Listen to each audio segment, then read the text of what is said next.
All right, welcome back. This is part 2 of the Ventrac history. I apologize, this video took a little longer to complete than I would have liked, but it was not easy finding information out on these earlier tractors, and the more I dug, the more I kept learning. So I wanted to give you guys the best possible video with the most information that I could, and I'm pretty confident now that I'm going to succeed at that. I got a lot of information to cover, so I don't want to talk too much. I'm going to try to do it in as short amount of time as I possibly can, which isn't going to be easy. I want to clarify a couple things real quick from the first video. I'd said that the Ventrac facility was 115,000 square feet. That was before the expansion. The actual square feet of the Ventrac facility is 370,000. So I wanted to make that right. Also, I had a couple questions about the Tillmore during that video, and I wanted to clarify that too. Tillmore is its own separate company. When the Toro Ventrac deal went down, that was strictly with Ventrac. Tillmore went its separate way. So Tillmore's separate. It's not involved with Toro or Ventrac or anything. So I wanted to clarify that as well. So, all right, I'm going to go ahead and get started.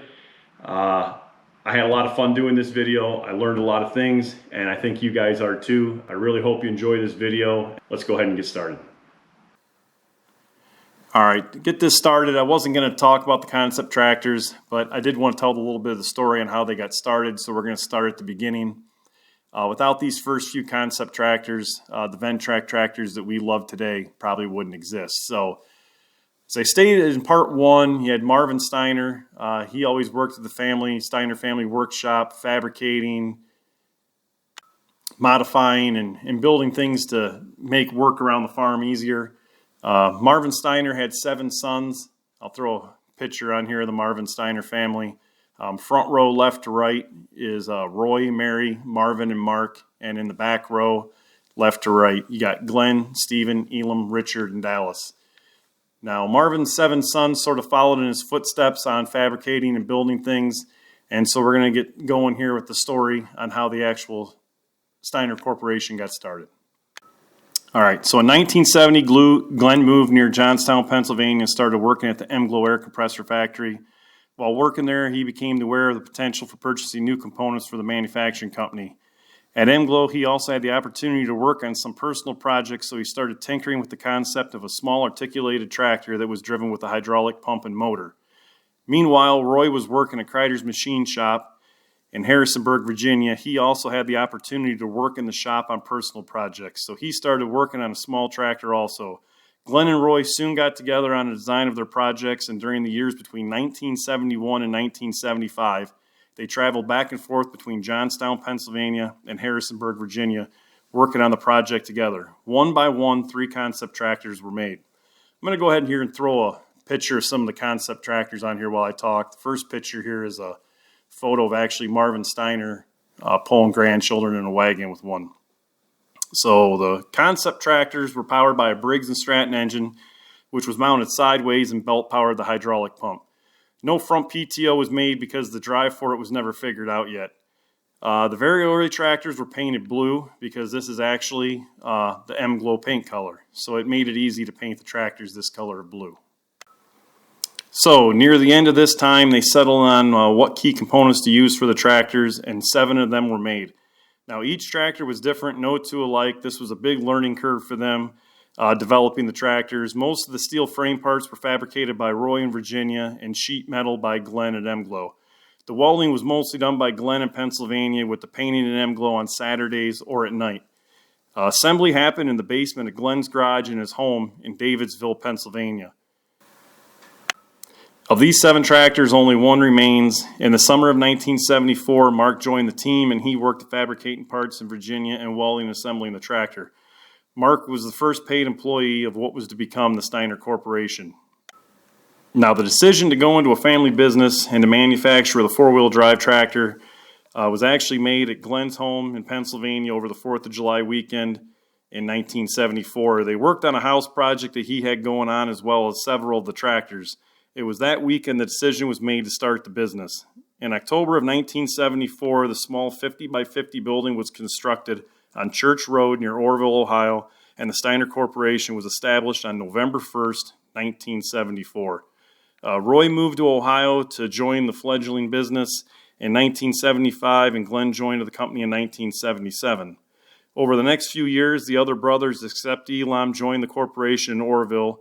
Elam remained living in Virginia, and he became a valuable asset to the company by installing hundreds of their feed handling systems and giving them field testing reports.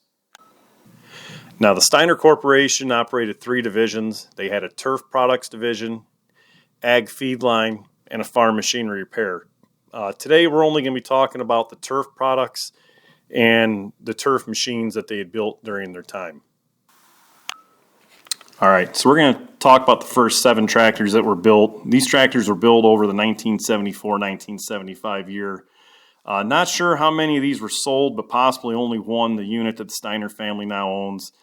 They know this because this unit was traded back to them in the mid-'80s for a newer Steiner.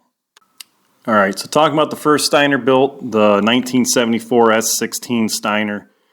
This one was a little different.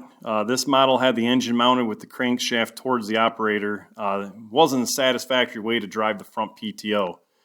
So the 76 model was the first one to have the engine and drive shaft out front, which allowed to drive the mower deck. I'll throw some pictures on here. This is also the only one that has a drive shaft. You'll see this. There's some belts that come down off the engine to a pulley, and there's actually a drive shaft that goes from the tractor to the mower deck. So this is the only original 4-wheel drive tractor remaining out of the first 7 built by the Steiner brothers in the early 70s. So this 1974 S16 tractor was sold to a family friend in Michigan. Everything on this tractor is original except the mower deck cover and the decals. The selling price for this tractor and its 48-inch mower deck was approximately $3,000 back then. So to put that in price of 2023, that would be just over $18,000 today. So that's pretty impressive. The 1974 S16 tractor was powered by a single-cylinder cast iron 16-horsepower Kohler K341 engine. The tires that were chosen for these tractors were 21 by 11 by 8 bar tread tires. They were Goodyear rawhides. The only option for this was a 3-blade 48-inch cut mowing deck. And the drivetrain on this was Sunstrand Hydrostat Series 15 pump, 2 Charlin motors, and 2 Peerless 2500 transaxles with a 2-speed high and low range. So a little bit of history here on the drivetrain. The Peerless 2500 transaxles were actually used in the concept tractors and all the way up on the 4x4 tractors until the 430 model was discontinued. Actually, the discontinued of the 2500 axle is why they actually quit building the 430 tractor.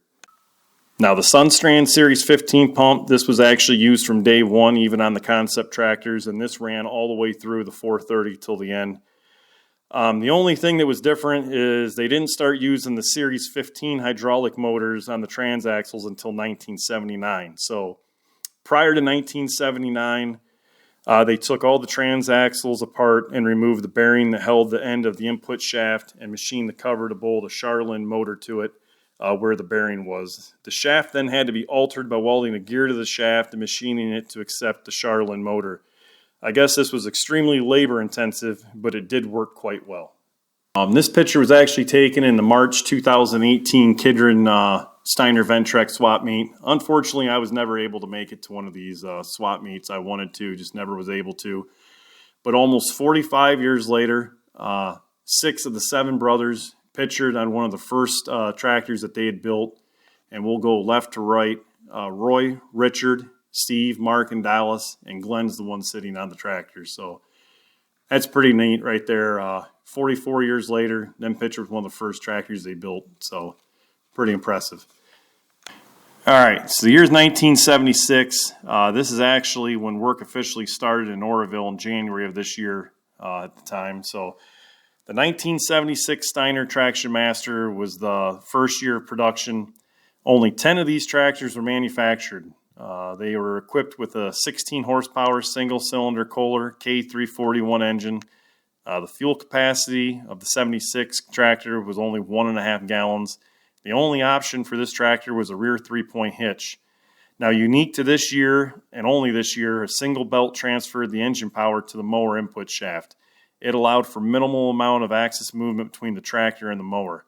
Attachments that were available for the 1976 tractor included a 48-inch 3-blade rotary mower, and a 48-inch manual angle blade. All right, it's 1977, and we're going to be talking about a new year for a Steiner Traction Master. In 1977, only 12 tractors were manufactured. The engine used was a 16 horsepower single-cylinder Kohler K341. The fuel capacity was still the same at only 1.5 gallons. The only option for the 1977 model was a 3-point hitch. So unique to this year and this year only, the mower deck was powered with hydraulics. So a hydraulic pump and tank package was installed above the engine. The only attachments that were available for the 1977 Traction Master were a 48-inch 3-blade rotary mower and a 48-inch manual angle blade. All right, 1978 Steiner Traction Master. Production actually increased to 25 tractors that were manufactured in 1978. 1978 engine was a 16 horsepower single-cylinder Kohler K341. The fuel capacity in 1978 was increased to 3 gallons. A tank was fitted on the left fender. 78 was actually the first year the tank went on the rear. It was only on the left side as shown. Only option in 78 was an optional rear 3-point hitch. Now, unique to this year and only this year is 3 belts powered the mower deck. The mower jack shaft was between the 2 front lift arms, requiring the pulleys to be so small that 2 belts were needed to transfer the power horizontally.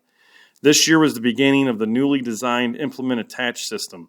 Rotating latch hooks capture and lock the attachment to the tractor.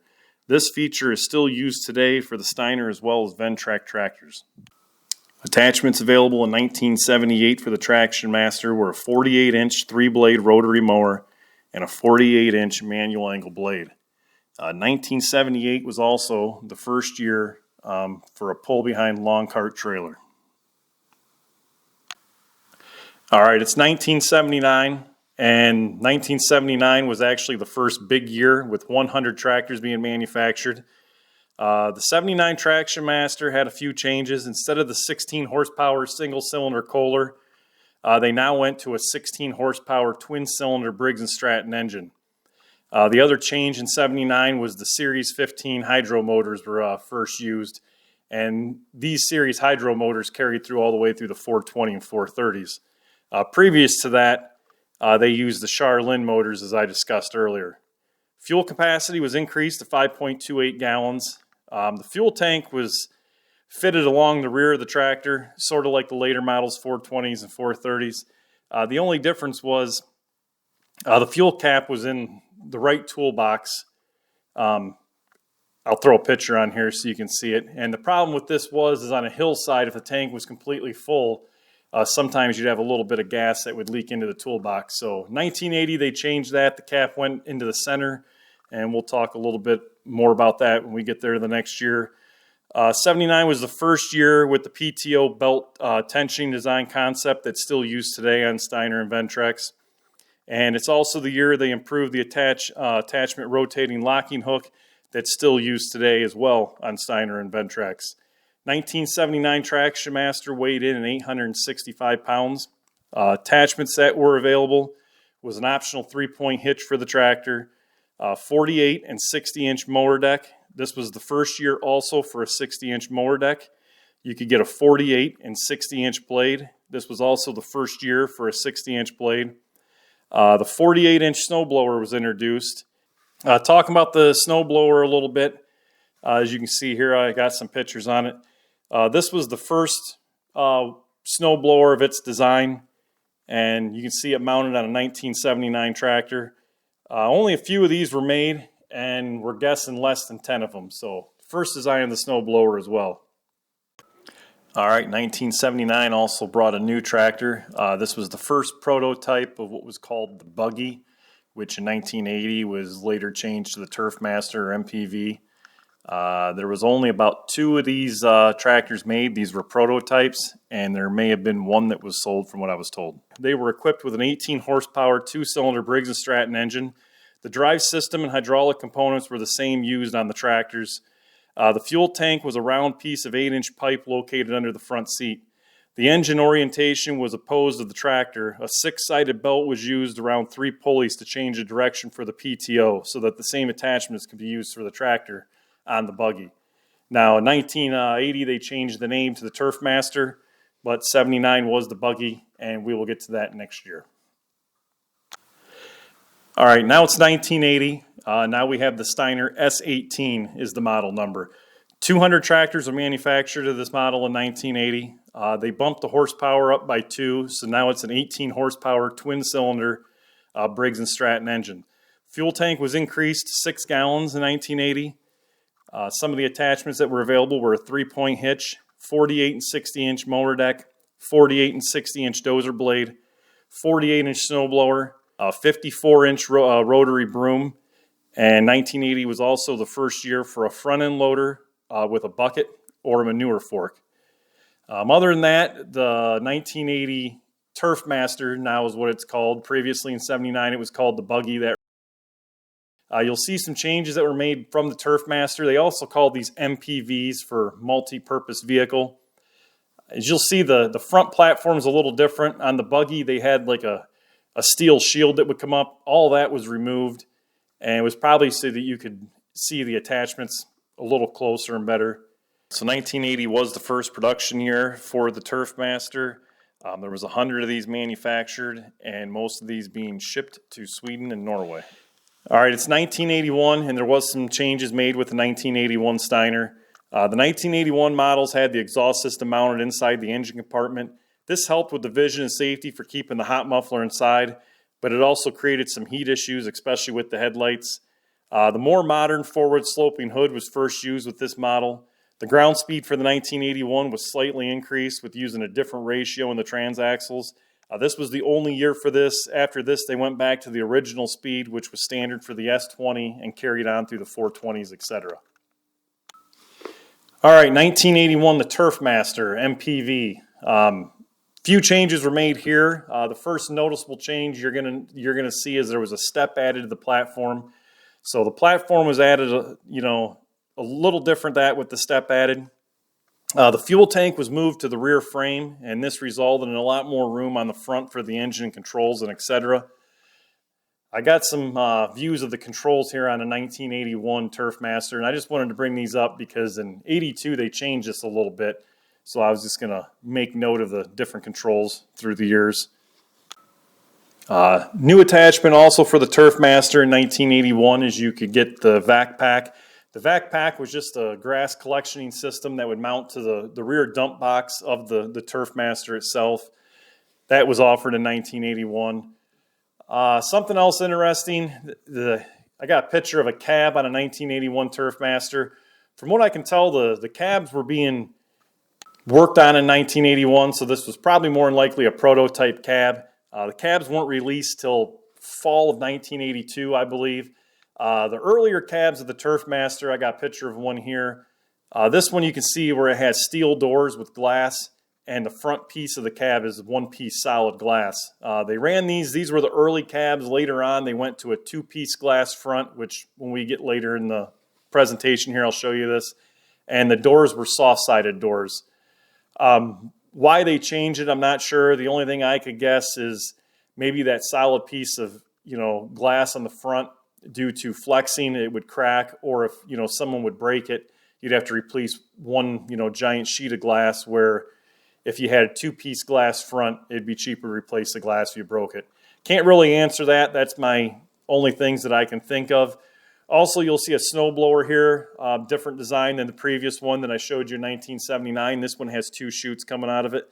This was almost a prototype snowblower, from what I've been told as well. I don't think these ever went into real heavy production. From what I could tell, there was only 2 of these ever made of this style snowblower. Some of the other pictures of Turfmaster, you see it pulling a gang of reel mowers. The reel mowers were not made by Steiner. This was just showing like golf courses or other municipalities the options and the versatility of the Turfmaster and what you could do with it if you wanted a larger cutting width. Steiner did come up and offer reel type mowers for the front of their tractors, and we'll discuss that more here when we get to the later 80s.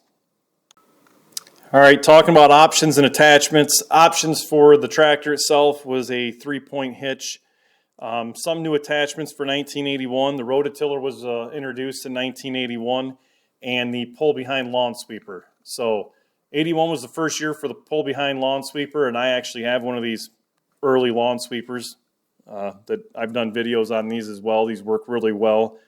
Other available attachments, 48 and 60-inch mower deck, 48-inch snowblower, 48 and 60-inch dozer blade, and like I said before, the vac pack for the MPV only.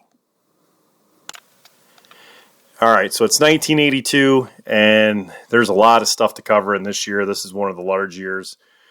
So to get started, the 1982 model was pretty much the same for the tractor through 1985. So this model tractor was the first time the tractor frame and sheet metal stayed the same for more than 1 year. This design was actually used for 4 years. It was the first model that offered an engine option. Early on, mostly 18 horsepower Briggs and Stratton engines were used, but by 1984, almost all 20 horsepower Onan engines were used. So from 1982 through 1985, if it had a Briggs and Stratton engine, it was called an S18. If it had an Onan engine, it was called an S20. The serial numbers just ran consecutively through these model years. The Onan engine that came out and would have been powered in these if you would have had that option would have been the Onan B48G. Unique to this model also, the hydraulic front lift and auxiliary circuit control levers were mounted to the forward and reverse control lever. This worked fairly well but needed a lot more labor to produce. Also, another little cosmetic thing I wanted to point out. Depending on what engine you had in the tractor was depending on the configuration of the headlights. So if it had a Briggs & Stratton engine, the headlights would have been mounted low, and if it would have had an Onan engine, the headlights would have been mounted high. I'll throw a picture on here to show you one of each model so you can sort of see that the Briggs engines compared to the Onan must have been the way they placed them. The headlight configuration was different. All right, now talking about Turfmaster, there were some changes made there as well. 1982, they made some changes due to they went away from the Briggs & Stratton engine, and the Turfmasters were being equipped with Onan B48G engines as well. So in 1982, there was a little bit of redesign for the engine compartment to fit the Onan engine. So at this time, the direction speed hydro controller was a foot pedal, and that was introduced. It soon became apparent that some people preferred a hand lever for precise direction speed control, so a hand lever was developed to bolt onto the foot pedal. And I'll throw some pictures on here to show you guys a little bit what I'm talking about. This allowed the operator to use both the foot and hand control lever as they chose. The hand lever was an option at first, and then I believe it became standard equipment toward the end. The bolt-on hand lever is what you're really seeing in these pictures here. All right, there's also another new tractor being introduced in 1982, and this is the paraplegic tractor or the wheelchair tractor. In some of the pictures here you'll be seeing, and you'll be seeing a 1984 unit. But an estimated 80 of these units were made of this model beginning here in 1982, and the wheelchair tractors ended in 1985. All units were front-wheel drive, and they were powered at first with 18 horsepower Briggs & Stratton engines, but then converted over to 20 horsepower Onan B48G engines. Production was stopped when Onan stopped producing the B48G engine. Most all the attachments that fit the four-wheel drive Steiner tractor would also fit this unit, although most operators would need an able-bodied person to assist them in the hookup. Mowers were by far the most popular attachment of choice, providing many productive hours in the great outdoors. A plus for these units was the operator always had his wheelchair with him. Even when he went to the neighbors, his wheelchair was the most comfortable chair he owned, and it was provided him a comfortable seat while operating the tractor. He would simply roll his chair onto the platform and lock the wheelchair wheels. Next, he would start the engine by activating a valve. The back of the tractor would raise up to transport height, and the tailgate would close, and trapping his wheelchair in a box design for that purpose. Some customizing occurred to aid the operator. Ride control soft by minimizing the amount of air in the rear tires or installing balloon tires on the rear of the tractor as well. All right, attachments. Now we're going to start talking about attachments 1982, and I'm going to try to move quickly here, but there was some new things and I wanted to talk about.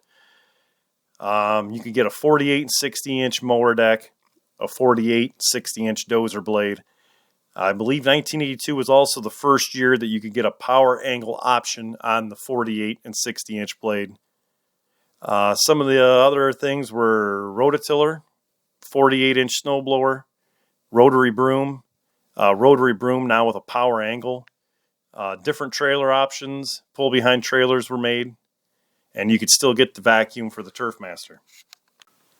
Some of the new options you could get was a 12-inch moldboard plow, a PTO assembly, a hydraulic power pack, and also one of the most rare attachments, which I'm going to show here, is a front-end loader and a backhoe. Now the backhoe and loader is different from production. There were only about 3 of these backhoes in this loader style made, from what I could find out. So they didn't make many of them. I believe in the production number was only 3, and 1982 was the only year. So the backhoe and that type of loader is extremely rare. A couple of the other optional attachments I wanted to talk about was like the hydraulic power pack. The power pack was used to power the backhoe if you didn't have the front loader on. You could use it to power a log splitter, etc. So the hydraulic power pack was basically a front mount attachment tank that mounted. It was a tank that mounted to the front attachment with a pump. You would use for the front loader, quick couplers. It was thought that a person could use this to power a log splitter or other tools with it. So it was just pretty much a tank that mounted to the front hitch to power different hydraulic things. It was just one of the options they had that had limited interest, and there was only a few of these made. 1982 also had the PTO option. They made these for a couple years. They were mainly used for farm and agriculture market to power stationary equipment like grain augers, generators, irrigation pumps, etc.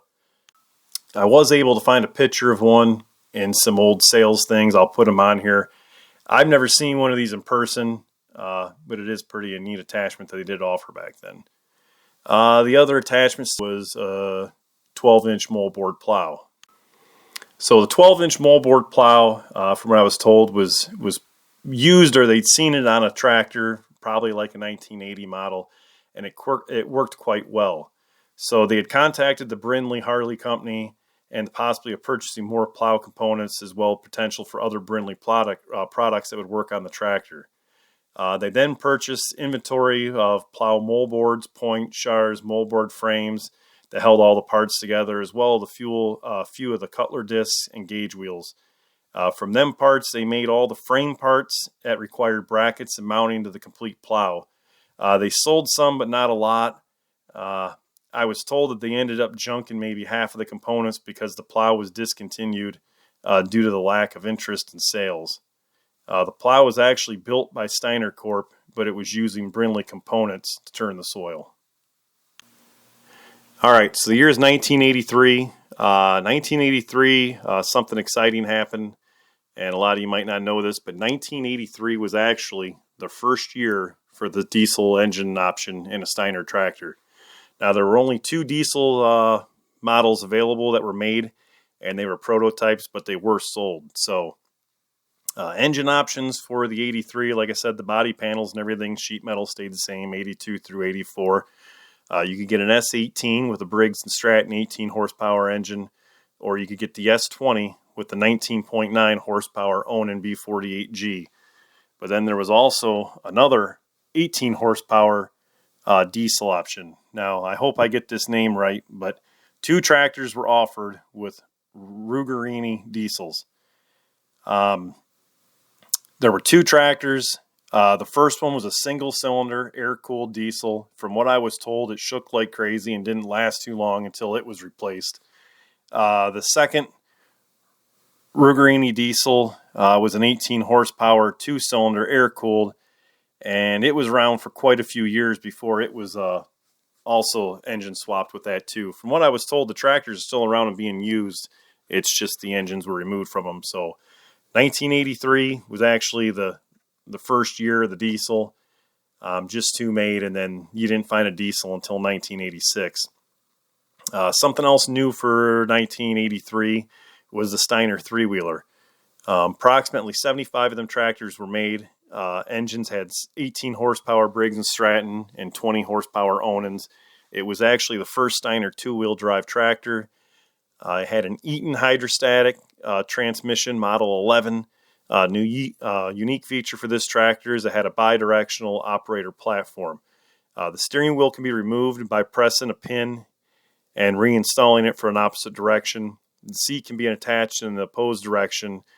There are work lights in both directions. 2 foot pedals are utilized, one for each position of the operator. Most of the attachments used on the four-wheel drive model could also be used on the three-wheeler model as well. Moving on to the Turfmaster.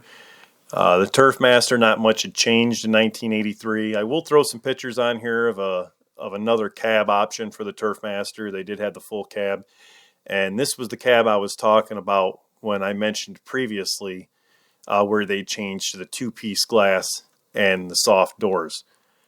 Some of the options for 1983 were 48 and 60-inch mower deck, 54-inch rotary broom, 48 and 60-inch dozer blade, and you could get them in power angle as well.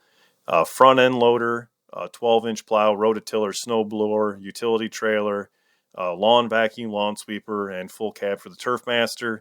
3-point hitch was available for the tractor still, and that was a category 0. And you could also get the front PTO assembly, and the hydraulic power pack was also available. All right, we're moving on to 1984.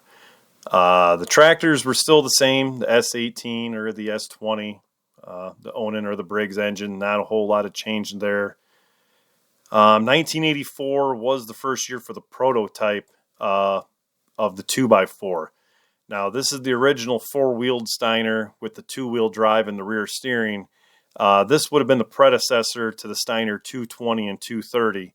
And the picture you're going to see here, this was just a working prototype. So it was powered by a 20 horsepower Onan engine. It has an optional grass catcher box that mounts above the engine and is hydraulically dumped. Most attachments that fit the four-wheel drive unit would also fit this tractor. So the 2x4 that you see here, which I said is a prototype, this is pretty much just a prototype they were working on to replace the three-wheeler that was discontinued in '86. So this tractor did come out. It just came out a few years later, and we'll discuss them when we get further down through the line. All right, other tractors that were offered in 1984, the Turfmaster was still offered along with the paraplegic tractor.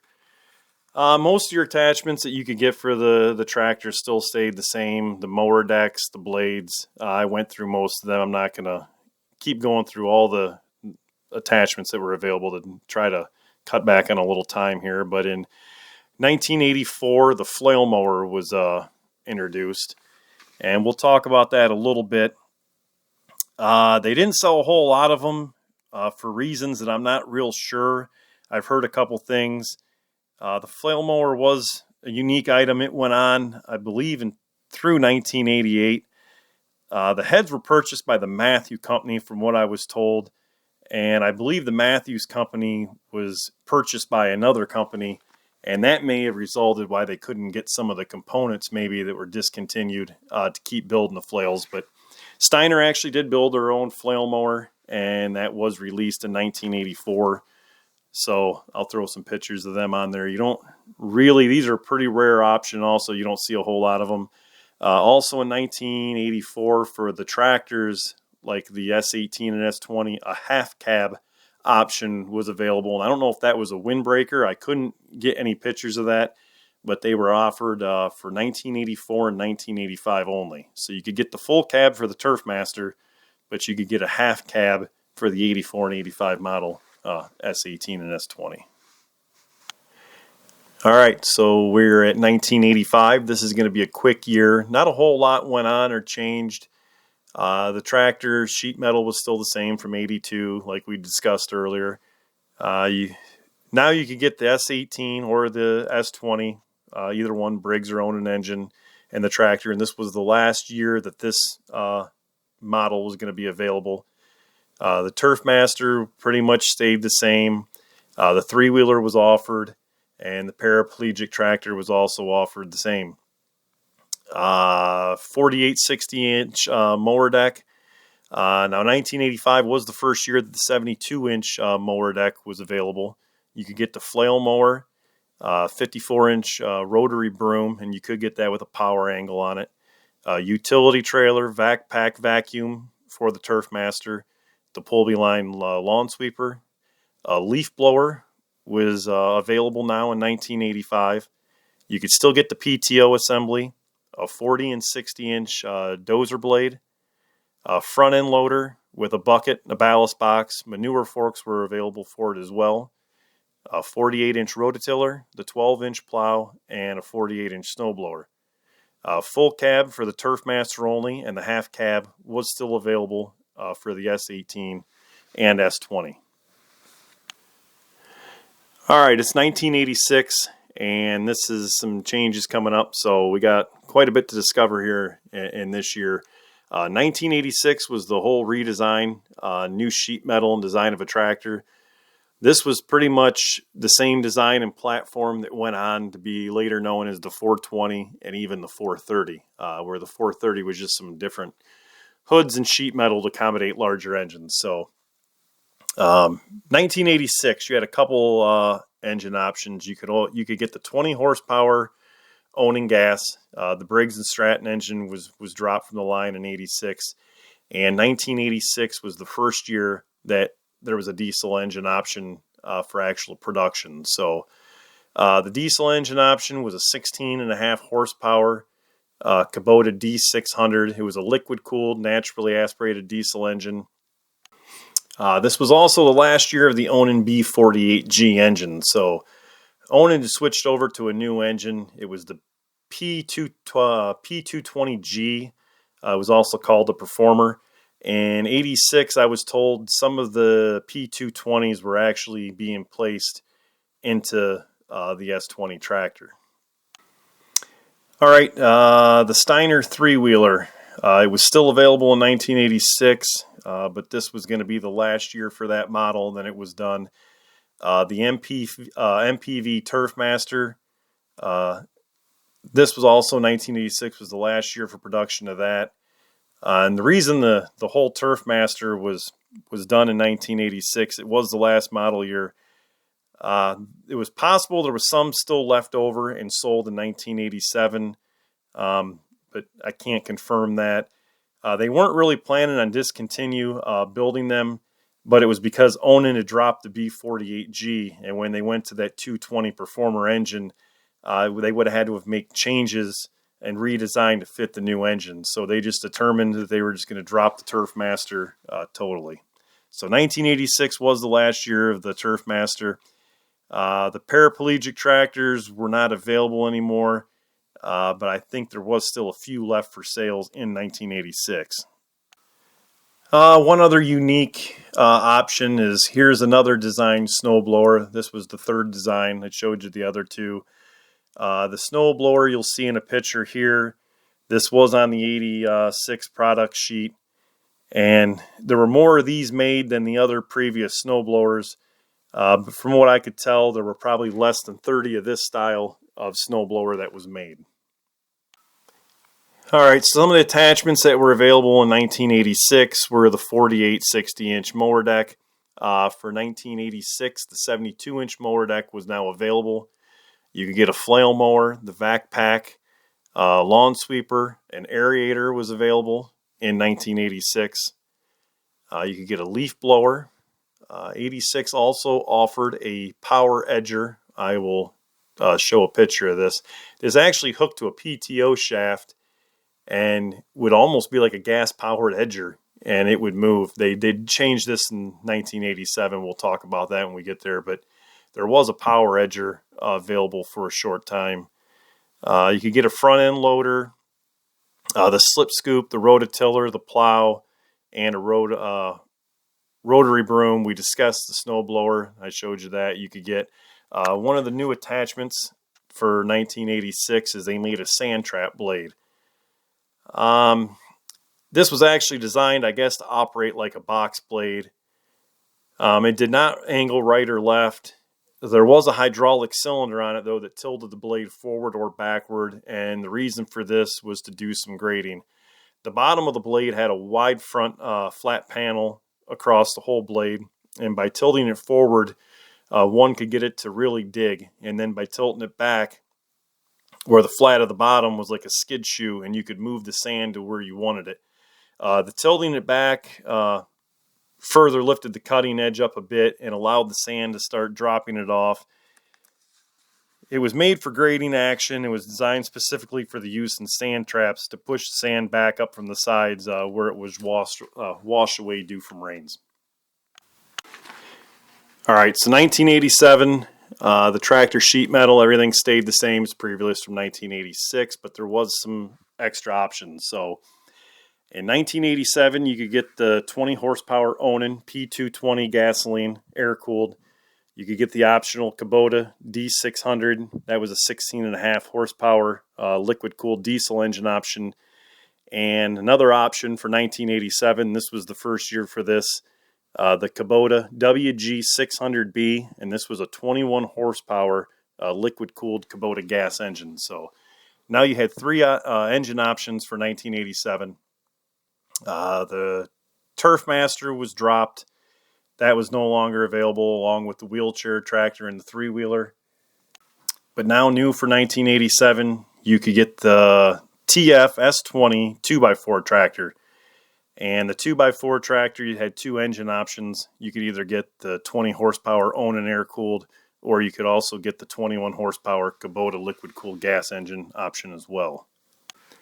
All right, 1987 was also a good year. This is when Steiner really launched some really good attachments and made some changes to things. We're going to discuss some of them here as I go along and show you. I got some pictures I'll set up here too. You could still get the front end loader with manure forks or a box. The slip scoop, rototiller, the plow was still available, rotary broom. The snowblower, the new snowblower came out in 1987, and this was the model SB48A. This was a whole new design of a two-stage snowblower, and this was the snowblower they'd seemed to stuck with, and this is the one that sold, and the design never really changed for a lot of years. So I'll throw a picture of that up there. Here's just a picture of multiple things of the 1987 attachment lineup. Some of the new attachments for 87 also was a boom mower. This was pretty impressive when it came out. I remember these. Really nice option to have. And the triplex reel mower setup. You could either get these in a 6-blade or a 9-blade. So the reel mower setup was also available. The power blower was available. And then you could get an edger. Now this is where 1987, it went from a power edger, like I previously showed you in 1986, and now you could get a disc edger. And this was probably just a little safer to use, and it probably made a little bit of a cleaner cut and didn't maybe tear up sidewalks or something with, a blade rotating like the previous model was. So that was your 1987 product lineup, and to show you guys some of the different options that they had then. And now we're going to move along to the last and final year, 1988. All right, 1988 is going to be a short year to discuss. It was a short year while it was still Steiner Corp. Steiner Corp was sold to Ransoms, which had their world headquarters in England and their USA headquarters in Johnson Creek, Wisconsin. The date of the sale was January 1988. So after that, Steiner Corp was sold. I still want to discuss a few things, though, since they did own the company for 21 days. The 2x4 turf tractor, you could get a Kubota 16.5 horsepower D600 diesel engine option in that for 1988. I believe 1988 was also the year that the full cab was offered for the S20 model. Most of your other attachments and accessories, whether it be slip scoop, flail mower, plow, all that was still available. The same as 1987 was available in 1988. As far as I know, no new attachments or anything had come out. Now there is one tractor I did want to mention and bring up, and this is the Steiner Mow Packer. And even though this wasn't available in '88, from what I was told, this was designed by Steiner, but it was actually released after the sale. So even though this probably wasn't released in 1988, it was released later. Since it was designed by the Steiner brothers, I wanted to sort of talk about it a little bit because this tractor had been brought up and people had questions about it. So from what I was told, that the Mopacker actually had Eaton pumps that was used, and I believe it could have been a Peerless 2400 axle. The engines used in the Mopacker were Kubota 600 series gasoline engines. They did go into production after the sale, like I said, but from what I could tell, there was probably less than 40 of these units made. And from what I was told from another individual, he said that he knows where at least 3 of these are still being used to this day. So they are out there. It would mow the grass, and from what I was told, it would windrow it down the center, and then it would just pack it and collect it. I'm guessing similar to like the system of the sweeper would be, and then it had a hydraulic where you could dump it in the back of a truck or on a trailer or something like that. So first, 1988, like I said, Steiner was sold to Ransoms, and that's when the name changed to Steiner Turf. They continued building the tractors pretty much the same, as you can see, up to like my 430 here. I'll throw a picture of that on there. So not too many changes were made up until around like 2014-ish.